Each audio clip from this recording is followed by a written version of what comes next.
morning. So good to be together with you. All of our campuses, welcome to Echo. I have two things to share with you before we get into today's message and story. Number one is you don't want to miss next Sunday. I want to ask you to be present at your campus, to come ready, because my wife and I, Mandy and I, are going to celebrate all the things that God's done among us in the last year, but also talk about the future together and some of the things that God's placed in our hearts for our community of faith, ways we're going to serve our city, impact our region with Echo Compassion, and all the initiatives that grow our faith, our influence in each other's lives and in the world. So don't miss out on next Sunday. Bring a friend with you. Come expectant. It's going to be a great time together. Also, I want to encourage you to step up this month in your generosity. At the end of every year, we do what we call a year-end gift. And we ask everybody in our faith community to give sacrificially a one-time gift to enable us to be well-positioned to amplify our impact in the coming year. There is so much that God is asking us to do next year, but everything God does on the earth, He does through our obedience and participation. And I want to encourage you to do that, to step up to the plate, to pray this week. Do not do it out of pressure or guilt or obligation, but out of worship and putting God first. This is a season when the world really turns inward, and most people are thinking about what to acquire and what to get. And us, people of God, what we do is we challenge one another to generosity, to combat greed in our culture. And so I want to ask you to do that, to pray this week, and to be ready this month to give above your regular giving to the causes and the efforts here of your church, so that we can watch God do immeasurably more than we can even imagine in the coming year. Well, I hope you're ready for today, because another story is coming. It's story time. And to get ready, I want to ask you to take some notes to prepare your heart. But we also asked our Echo students and Echo kids to read us today's story to prepare us to receive. Check it out.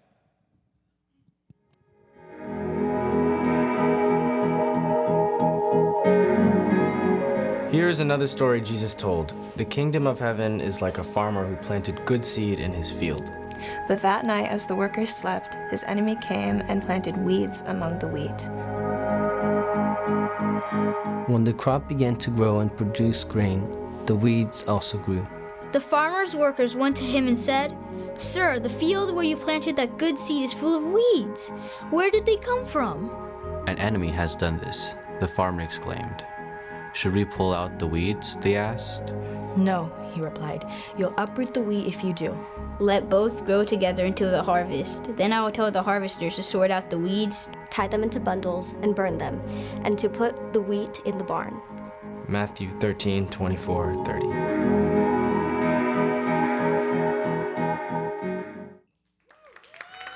What's happening, Echo.Church? Man, it is so good to be with you all today. A warm welcome to everybody joining us online or on demand. Those of you up at our Fremont campus, over at our Sunnyvale campus, or right here at North San Jose. Can we all put our hands together today? We are in week 2 of a series we're calling Story Time, where we are exploring all the different stories that Jesus told in Matthew chapter 13. And I figured, with that being said, I wanted to start our time today with a story of my own.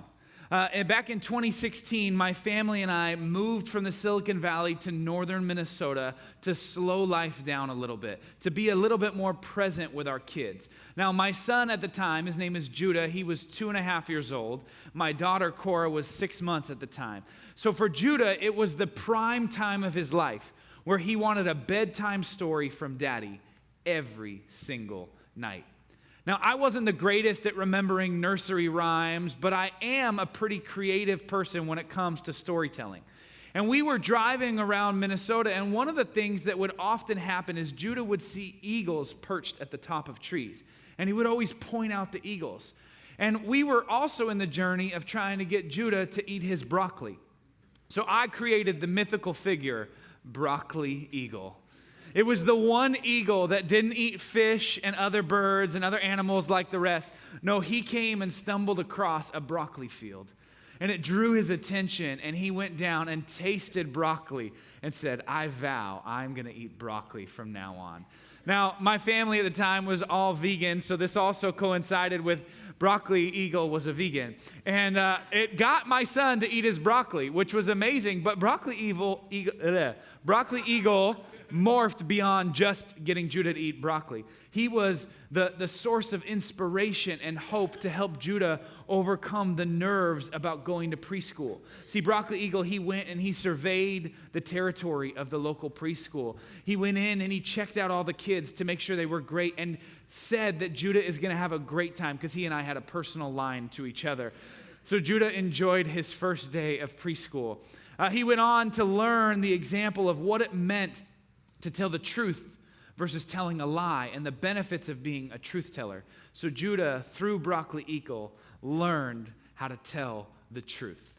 I wonder if you've ever had somebody in your life who decided to give you some insights or some inspirations to some of your stories as a result of using an analogy or imagery or a made-up story so that you could see the light in your own situation.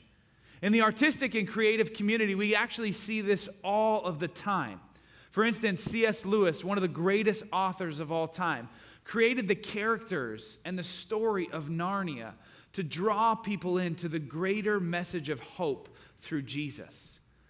Some artists or creative graphic designers put images together that let us ponder what their meaning might be. Those who are potters and sculptors take raw materials and create these beautiful sculptures and art installations that draw on our emotions and our hearts to see things in light of our own scenario.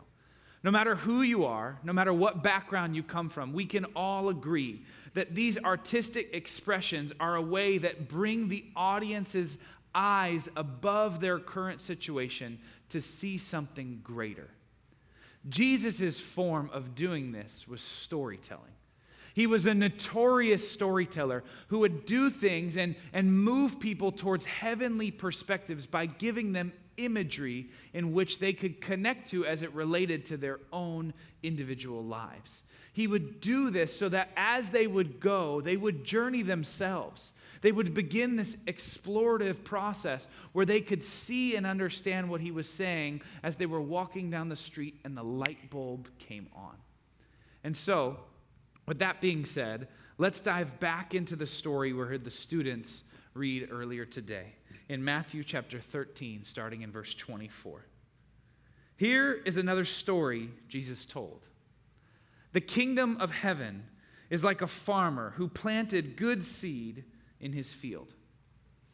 But that night, as everyone slept, his enemy came and planted weeds among the wheat. When the crop began to grow and produce grain, the weeds also grew. The farmer's servants came and told him, "Sir, the field where you planted that good seed is full of weeds." "An enemy has done it," the farmer exclaimed. "Shall we pull out the weeds?" they asked. He replied, "No. You'll hurt the wheat if you do. Let both grow together until the harvest. Then I will tell the harvesters to sort out the weeds and burn them, and to put the wheat in the barn." Anytime Jesus was telling a story like this, a parable, he was trying to draw his audience to something extremely important, a heavenly perspective, something so important that he was trying to help them see it. And I think that for us, sometimes it's a little difficult because we don't live in an agricultural society, but Jesus could have been telling this story with a field of wheat right behind him, beautiful flowing grains all over, to try to grasp and help the audience get it. And in a lot of these stories that Jesus tells, we don't actually get the understanding or the interpretation directly from him. But lucky for us, his disciples were pretty darn curious. And so they said, "Hey, Jesus, what did you mean by that story?" And later on in Matthew chapter 13, he spells it out. And essentially, this is what he says. He says, "I'm the farmer. I'm the one that sows the good seeds. The enemy in my field is the devil. And all the wheat are those that belong to me, that belong to the kingdom of God. The weeds are the folks that belong to the devil. The harvest is the end of the world. And at the end of the world, my harvesters, my angels, they're going to come down and they're going to separate out the wheat from the weeds. And the weeds, they're going to be tied up and they're going to be thrown in the fire where there's weeping and gnashing of teeth, this imagery of hell. But those that are wheat will be gathered and brought into the barn, and they will shine in the righteousness of their Father. They will be in heaven with God. Now, there is a lot in this story. But as I mentioned, there is one specific thing Jesus is trying to tell us all. But in order for us to understand the main point of this text, we have to go through, we have to study it, we have to observe what are the moving pieces that he's trying to showcase to us through this story. And so as my study went on, my very long study of this passage went on, I felt like there were three clear observations Jesus was trying to showcase to us to get us to the main point. And so the first one is good and evil both working at the same time. Jesus is acknowledging in this moment, on this planet, as we live, there is good and there is evil at the exact same time. And often they're not separated. Often they're actually intermingled with each other. And we can see this in our everyday life. I mean, just a few days ago, many of us sat around tables with friends and family, sharing a wonderful meal and talking about the things that we are grateful for. This gratitude and this hope for the future, this excitement for what comes next in our lives. But at the same time, we had people on the other side of the world that are in the midst of war and are not 100% sure if they were going to make it through the end of the night. Now, this just isn't war and holidays. This is good and evil in everyday circumstances. Some are in the hospital dealing with pain while others are being born and celebrating great moments. Others are getting promoted in their workplace while others are losing their jobs. We see these things happen at the exact same time. So that's our first observation, that good and evil are both working at the same time in this life that we live right now. The second thing is we get to see the farmer's patience and his discernment. Now, as both seeds grow, his servants, his workers go, hey, there's something wrong. We see a problem. What the heck happened? Like, should we fix it? Like, I got some Roundup. I can go out there and get rid of these weeds. No big deal, right? But the farmer's response is really profound. He says, no. I understand that if I let you go out there and try to pull out all the weeds, there's going to be some wheat that's probably going to get damaged. So I have a little bit more perspective than you do. So let's just do this.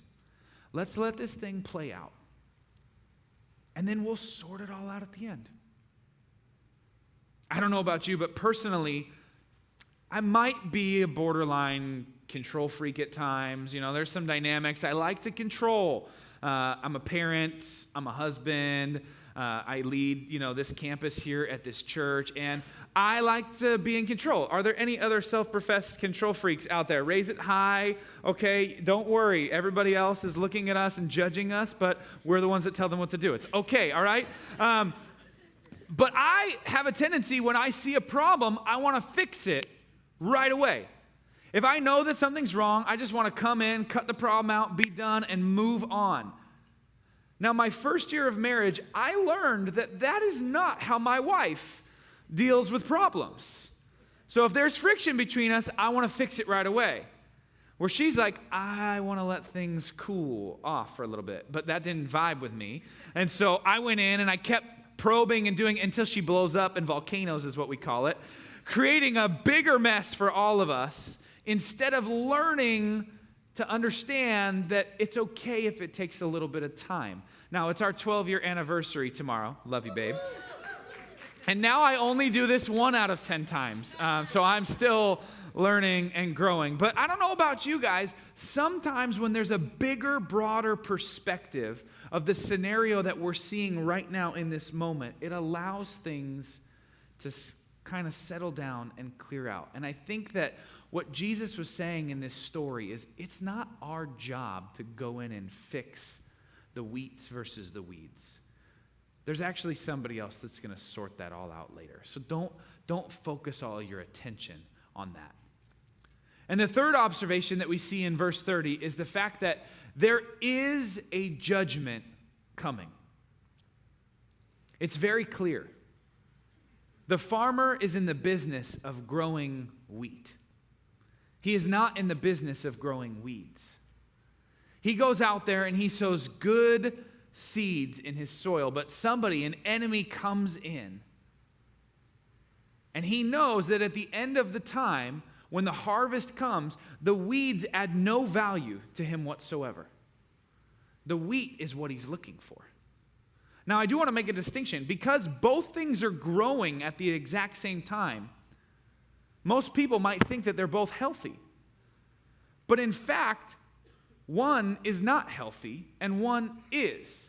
And we see this in our own lives sometimes too. We're going through life, we're doing the same things as other people, and all of a sudden, they get something that's better than what we want, and we don't get things our ways, and we think, well, man, maybe their life is actually healthier than my own life. But there's something unique about this particular weed that Jesus is referring to. Many of the commentators believe that the weed he was talking about is a weed called darnel. It's also known as false wheat. As it grows alongside the wheat stalks, it looks exactly identical until the forms of wheat begin to form. That is when they're able to determine that this is actually darnel, a false wheat that has been planted. And this is crazy. The wheat, when it is harvested, it can be crushed and grind and turned into flour, which creates bread or cream of wheat or a variety of things that add sustenance and bring life to others. But this darnel, if ingested by humans, is actually fatal. So what we see Jesus is telling us, he is the one that is planting things that produce life. His enemy, the devil, is planting things that produce death. And this is a really great understanding for us. We can see clearly that good and evil coexist and are often intermingled. But in the end, after waiting patiently, God will justly reward the righteous and punish the wicked. So these three observations bring us to a very important question. What's the main point of the story? Like, Jesus, what are you trying to get us to do? Because, right now, I kind of feel awkward. The whole judgment talk makes me feel a little uncomfortable, I brought a guest today. Sorry, I'll get there, I promise. But what are you trying to say? What was Jesus trying to move people towards? What does this story unlock for the people that he was talking to in that moment and for all of us today? And I believe that the main point of what Jesus was trying to tell us is knowing the end should inform us in the journey today. Knowing what the outcome looks like at the end should alter the decisions we make today. But if we're being honest, that is not how most of us live our lives. We don't think, okay, this decision today is going to impact tomorrow. A lot of our decisions are based on the emotions that we carry. They're the emotions that make us feel good. They're the emotions that help us avoid pain or that provide us pleasure or link to the deep desires within our souls, okay? I have made many decisions in my life linked to an emotion in the moment now compared to what the outcome would be later. In Minnesota, during the winter, when it's snowing for 8 months out of the year, there's really nothing to do when it gets dark at 4 o'clock. So you put the kids to bed, and what do you want to do? Go to Walmart and buy a frozen pizza and a pint of Ben & Jerry's ice cream, because in the moment, it gives you hope for something in the future. Then 2 days later, you get on the scale, and you realize, oh no, this is going to suck to get it off. It was great going in, painful on the way out, okay? Now, if I double click on this for a little bit, Jesus had a bigger perspective. He wanted us to know that our decisions today impact eternity. If we were to break it down a little bit further, one of my favorite games to play is ping pong, or table tennis if you're more sophisticated, okay? And when I was the student pastor here at Echo, every Wednesday night at all of our campuses, we set up an amazing environment with fun and games in our lobbies and outside for the students. And one of those here at the North San Jose campus was a ping pong table. It was an opportunity for me to connect with the students. I didn't care as much about winning because it was more about me having an opportunity to hear their story, to build relational equity with them so I could influence them later. However, when Pastor Felipe walked into the room, now it mattered, okay?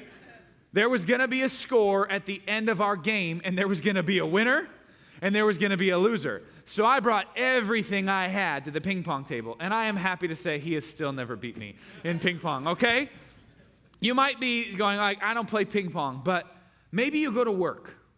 And when you're working, you're just kind of going through the motions until you overhear your boss talking about the promotion cycle that's coming up this next quarter. And that he's going to pick someone from within his team that showcases great qualities this quarter to be the one that's promoted.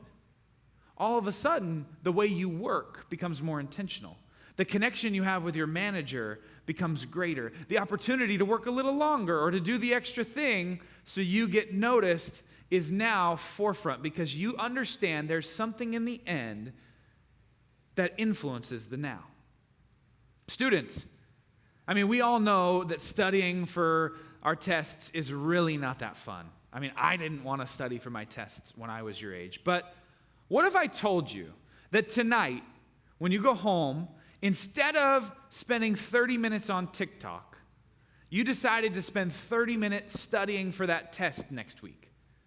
And that 30 minutes of study time actually opens the door for you to get a little bit higher grade on that test, which results in your GPA going up 1 point, which then turns into the full ride scholarship at the university you've always wanted to go to. Would you choose TikTok tonight, or would you suffer through 30 minutes of studying? I think it's really important for us to know that knowing that there's going to be a score or knowing that there's going to be something in the end changes how we play today. The righteous will be rewarded. The wicked will be punished. That understanding impacts today. Now, I want to pause here for a moment and recognize that at Echo, at all of our campuses, there are people that are here that are not yet a follower of Jesus. You are in the journey of exploring faith. And this parable or this story can come across a little harsh. It can be hard to swallow at times. But I want to give you a little bit bigger perspective. Jesus himself had a lot of people that would listen to what he said that were not followers of him yet. And to be honest, in the environment that they lived in, there was a lot of hierarchy, whether that was from the Roman government or from the religious folks that ran the temples with regulations and restrictions and rules on people, that what Jesus was doing in telling a lot of these stories is he was actually revolutionizing people's perspectives on who God actually is and what does it look like to be a part of the kingdom of heaven. This parable for Jesus was his invitation to everyone to become wheat, to become the people of God. He wasn't here coming to condemn them. He was actually inviting them into a relationship with him. So for him, this was actually the most loving thing that he could do to the people that were listening, informing them of what the future holds and saying, now that you have that information, I want you to make a decision in light of the future. And I want to just let you know, if you're here today and you're exploring faith, you don't have to settle for a meaningless life. You were actually made and created for a life of abundance. You were created for the wheat life, not the weed life. And Jesus is inviting you into that today through this story. But I want to be very clear. The way that we become wheat and the righteousness doesn't come because we do more good things or we outplay those around us. No, it is through faith in Jesus alone. One of Jesus' disciples, John, he wrote it very clearly in his gospel account, his biography of Jesus. In John 3:16 and 17, he said, "For God so loved the world that he gave his one and only Son, that whoever believes in him shall not perish, but have eternal life." And I love this portion afterwards. "For God did not send his Son into the world to condemn the world, but to actually save the world through him." This story that Jesus told is an opportunity for him to save the world through a beautiful picture of wheat and weed. Now, I want to turn our attention momentarily to those of us that might be considered wheat. Okay, maybe we have professed our faith in Jesus and we are followers of him. And I want to remind all of us that in this story, Jesus is actually trying to tell us, I have asked you wheat to live among the weeds so that others might have the chance to see Jesus and turn to him and be transformed themselves. But if we're being honest, as we look at church history and we even look in our own midst or our own personal stories, that's not typically the approach many of us take. When we begin our journey of faith, we often have a tendency to actually isolate from the world because it's easier for us to not get mixed in and intermingled because we kind of like clear boundaries, black and white. The gray area causes confusion. And so what ends up happening is we develop this posture where we become weed killers, where we come around and we think that we're like the servants in the story going like, I think it's better for my field here if I just get rid of all the weeds. The culture is changing. There's a lot of things going on. And if I can do this and create a wonderful environment for the wheat to flourish, everything's going to be okay. So we start going around and we go like, oh, that's what you believe in? Well, we're going to have to scrounge that one out. Okay, knock you out. That pot's going to be okay in a few days. And like, oh, you voted for that person? Yeah, no, you're not going to work over here with me, okay? And then we start to look and we go, oh, that's your lifestyle? I can't be associated with someone in that lifestyle. So I'm going to have to put some extra stuff around here. Let's get a nice clear spot for me and my people to be okay. And we start being the weed killers. We try to be the ones that are dealing with the weeds, but he told us no. He said, don't do that. That's not your job. Because what ends up happening, we have the best of intentions. I understand. Like, I just want to create a nice, safe environment for my children. It's going to be okay? But then we end up harming all the other ones around that. I did this one time where I sprayed Roundup on my lawn thinking that I was actually going to kill the weeds to realize I killed my whole lawn at the same time, okay? So don't be a weed killer, okay? So as your pastor, as somebody who loves you, stop it, okay? Just stop, all right? Those of you in Fremont, look at your neighbor to the left and just say, stop it, okay? Sunnyvale, look to your neighbor to the right and say, stop it. North San Jose, you guys don't always listen well, so look at both ways and say, stop it, okay? And online, you're on your own. Just look in the mirror and say, stop it, okay? I have a question, a real question for all of us. If the people in our lives looked at us, and you as a follower of Jesus, are you known for what you are for or what you are against? It's a real good question. But let's be the people who are known what we are for. Let's be the people that cultivate an environment for others to see and experience Jesus. Let's do something that shakes up the landscape so more and more individuals can connect to him. And so within that in mind, I have a couple principles I want us to adopt, to apply to our lives, that I believe if we live today with these principles in mind, and in light of eternity, it would change the way we walk significantly. The first one is we need to cut out comparison, okay? How many of you sit there grinding through your social media accounts and you're like, oh, I can't believe that person posted that, right? Okay? Or you start looking at them and you're like, they're going out to parties all the time on Friday night and their life looks okay. Like, that's not fair to me. Or why do they get all the wonderful things? And we start comparing ourselves to a bunch of different people. But the reality is, we don't know the full story.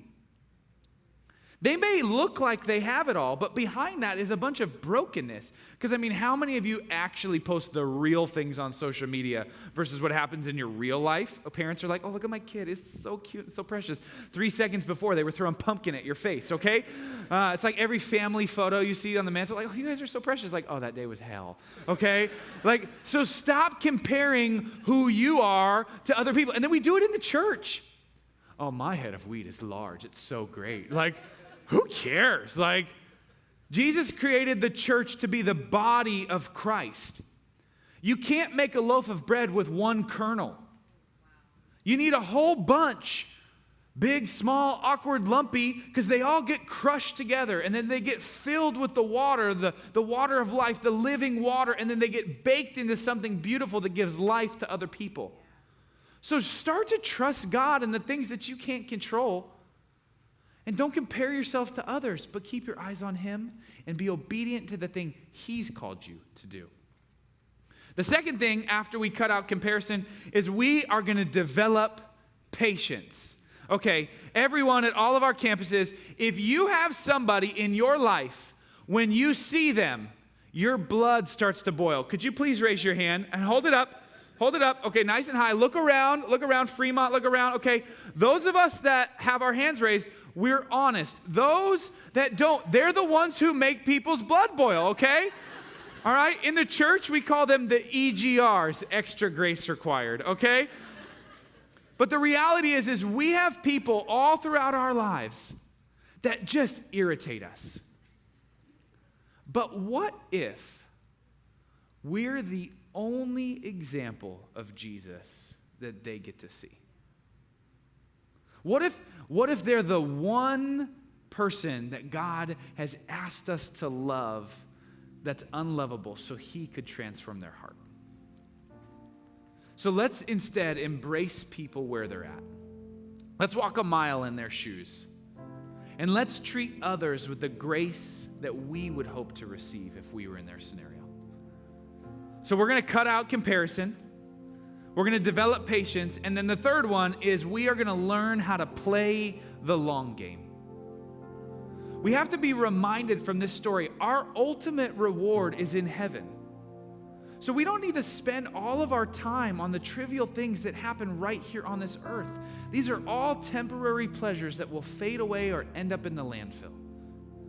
So let's begin to invest in things that matter and will outlast us.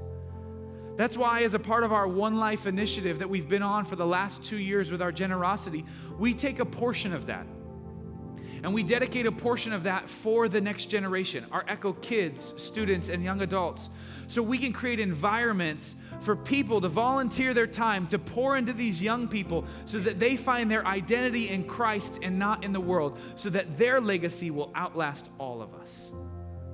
Let's focus on things like that.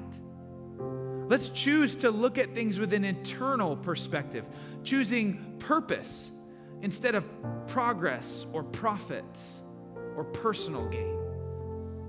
When we start to think about this long-term impact versus short-term gain, it impacts many areas of our lives. It impacts what we do with our finances.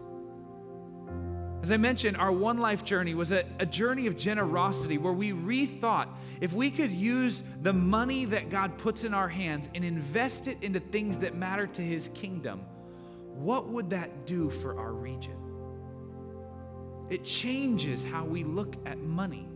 It changes how we look at our careers. Instead of always trying to climb the ladder as far and fast as we can and leave others in the dust, we choose to focus on relationships and maybe not climbing the ladder as fast so we can be with the people that we love. And it impacts our character. It changes our hearts. And it allows us to see our identity as a follower of the King of the world instead of what we do or how much money we make. Knowing the end should inform us in the journey today. Could you imagine if those of us that call Echo home began to embody that lifestyle, that perspective? I think if we looked at our neighborhoods, they would become more connected instead of isolated. I think that our workplaces would be filled with purpose and connection and relationships. I think our schools would be rid of anxiety and depression. And our region would be a source of hope and inspiration for the entire world to see. So Jesus used this parable to point us towards something greater. My question for you today is, will you choose to live life today worthy of the calling that you have received from Christ for all eternity? Would you pray with me? Father, we just thank you so much for the reality of what it looks like for us to live today in light of what you're doing in eternity. So would we be the people that fully embody this perspective? Would we be the people that look for the bigger perspective of where you're at work in the midst of trials and tribulations and complications? And would we be the people that look at others and choose to love them so that they would know you? Would you give us this grace and this mercy in our lives? We ask for this all in Jesus' mighty name. Amen.